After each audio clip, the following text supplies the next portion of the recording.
부인 측에서 소추위원 법제사법위원회 위원장 나오셨고요. 임윤태 변호사님, 그 다음에 문수정 변호사님, 그리고 장주영 변호사님, 그리고 온 다음에 정경욱 변호사님이시죠. 그 다음에 피청구인 측에서는 방송통신위원회 위원장 나오셨고요. 법무법인 정론의 최청호 변호사님 나오셨죠. 예, 오늘 변론 순서를 말씀드립니다. 소추사실 요지, 그에 대한 의견 진술하시고요. 변론 준비기일 결과 변론에 상정하겠습니다. 그 다음 쟁점에 관한 청구인 측, 피청구인 측 변론을 듣고요. 이어서 재판관의 질문하는 시간을 가지겠습니다. 그리고 증거에 관한 최부 증거조사 이렇게 하겠습니다. 청구인 측에서 소추 의결서에 따른 소추 사실의 요지 진술해 주십시오.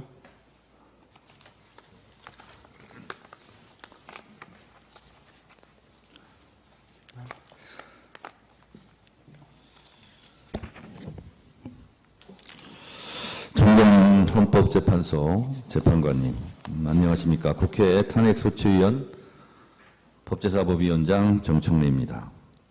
방송통신위원회 위원장 이진숙은 재적위원 2인 상태에서 회의를 소집하여 공영방송 임원 후보자를 선정, 임명하고 본인에 대한 기피 신청 의결에도 참여해 기각을 결정했으며 심의 의결의 공정을 기대하기 어려운 사정이 있음에도 안건을 심의 의결하는 등 헌법과 법률을 위반한 사유로 2024년 8월 2일 국회에서 탄핵 소추가 의결되었습니다.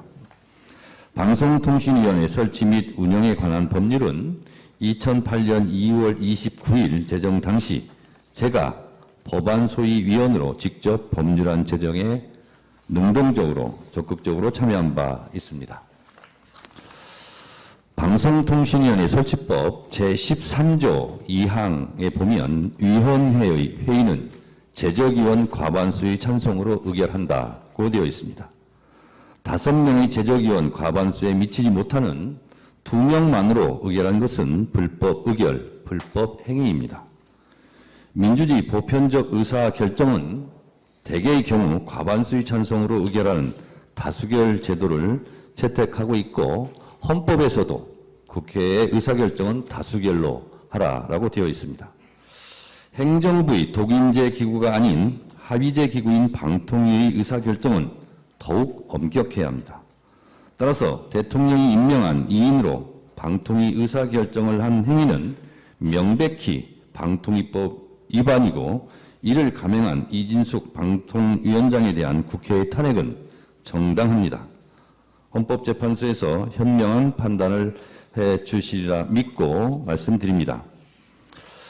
당시 제4의 권력이라는 방송과 통신융합의 막강한 파급력을 고려하여 대통령이 지명하는 상임위원 수를 2인으로 제한하고 국무총리의 간섭을 배제하는 등 독립성과 공공성 그리고 중립성을 강화하는 합의제 기구로 방통위를 구성하도록 여야 국회의원들과 전문가들이 머리를 맞대고 수많은 논의를 거쳐 합의 통과시킨 것이 방통위법입니다.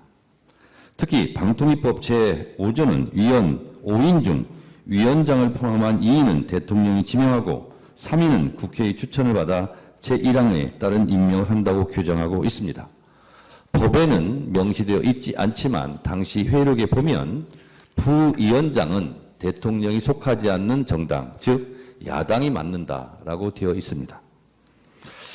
그럼에도 불구하고 대통령은 아무런 이유 없이 법에 따른 국회 추천 방송통신위원 인사 최민희에 대한 임명을 거부했으며 방송통신위원 임명에 대해서도 역시 2024년 7월 방송통신심의 5기가 종료되도록 임명하지 않으며 대통령 자신의 지명 몫으로 임명한 위원들로만 방송통신위원회와 방송통신심의위원회를 운영하는 사태가 계속되고 있습니다. 그 과정에서 법의 취지와 목적에 위반되는 2인의 파행 구조로 공영방송인 KBS를 장악하고 YTN을 민영화시키고 MBC마저 장악을 시도하는 등 방송통신위원회와 방송의 독립성, 공공성, 중립성이 현저히 훼손되고 있습니다. 최근 2인 방통위가 의결한 안건들에 대해 처분의 절차적 위법성을 이유로 효력을 부정하는 법원의 결정과 판결들이 나오기 시작했습니다. 2인 위원으로 방통위에게 부여된 중요 사항을 심의 의결하는 것은 분명 방통위법이 추구하는 입법 목적을 제어하는 것이며 피청구인이 위원장으로 있는 한 위헌 위법적 심의 의결은 지속될 것으로 사료됩니다. 방통위가 구성된 이래 이같이 위법한 중요 의사결정을 한 사례는 저는 지금까지 본 적이 없습니다. 존경하는 헌법재판관님들께서 부디 본 사건을 잘 살펴주실 것을 간곡히 요청드립니다. 직무집행의 위법, 위헌이 명백한 피소추자에 대한 탄핵을 인용해 주셔서 협치를 거부한 권력의 남용을 심판하고 견제와 균형이라는 삼권 분립의 원리가 살아있음을 확인해 주시기를 바랍니다. 감사합니다. 피청구인 측에